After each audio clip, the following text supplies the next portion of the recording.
Now to your health. Poor oral health can lead not only to bad breath, a poor appearance and cavities, but also gingivitis and periodontal disease. Now, gingivitis is gum inflammation that's accompanied by redness, swelling, and frequent bleeding. Periodontal disease, those are infections caused by inflammation and damage of the soft tissues and bone that supports the teeth.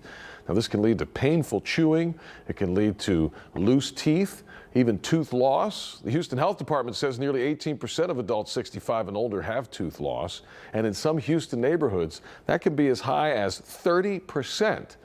So there are ways to get ahead of the issues before they cause problems that I mentioned. And joining us to talk about it is Dr. David Pearce, the Chief Medical Officer for the Houston Health Department. Doctor, welcome back. Good morning.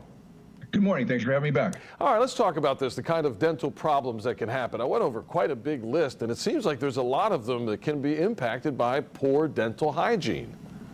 Yeah, in a Western society, we eat a diet that's just loaded with all kinds of sugars and processed foods, which the bacteria in our mouth just love to grow with. And so it's really important that we take care of our oral hygiene in order to prevent a whole bunch of problems. We often think, first of all, about, you talk about gingivitis, inflammation of the gums, which is very, very painful. And that can then lead on to periodontal disease, which is more severe, and it includes, bone destruction and tooth decay.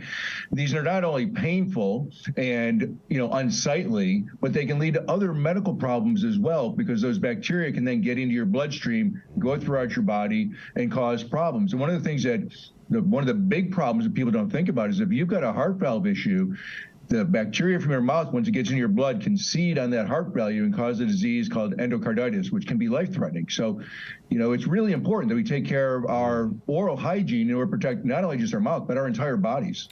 So just to be clear, we don't have to necessarily worry about eating a few extra pieces of Easter candy. This is really about just neglect of our teeth, right, for a little while.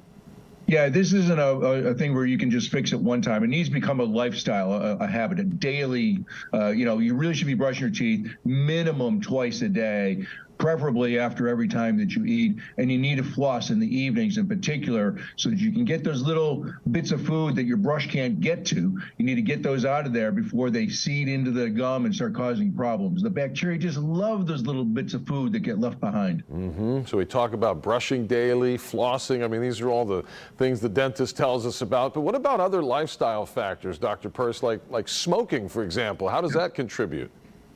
Well, smoking, those hot gases from the cigarettes, they damage your gums too. And in addition, that damage to the gums then breaks down the defenses. So again, the bacteria now have yet another advantage.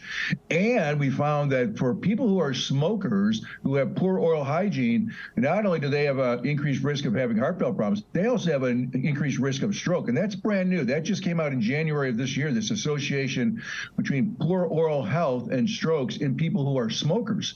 So if you're a smoker with poor oral health, it's a double whammy. It's a triple whammy. Not only are you running a risk of losing your teeth, but you're running a risk of heart disease and stroke. All preventable with good daily, habitual, good oral hygiene. That just brings up another point of how smoking makes everything else worse. Doc, where can folks go for services, especially low-income families in Houston? Yeah, with the Houston Health Department, we've got dental clinics, and they're available. And if you want to find out about them, and if you qualify, you call 832-393-5427. That's the Houston Health Department for our dental clinics. And we'll be happy to get you squared away and get you started on a road to not only good oral health, but good cardiovascular and brain health, too. That's great that resource is available. Dr. David Pearce, Chief Medical Officer for the City of Houston. Hope you had a great weekend. Thanks again for being with us this morning. Appreciate it.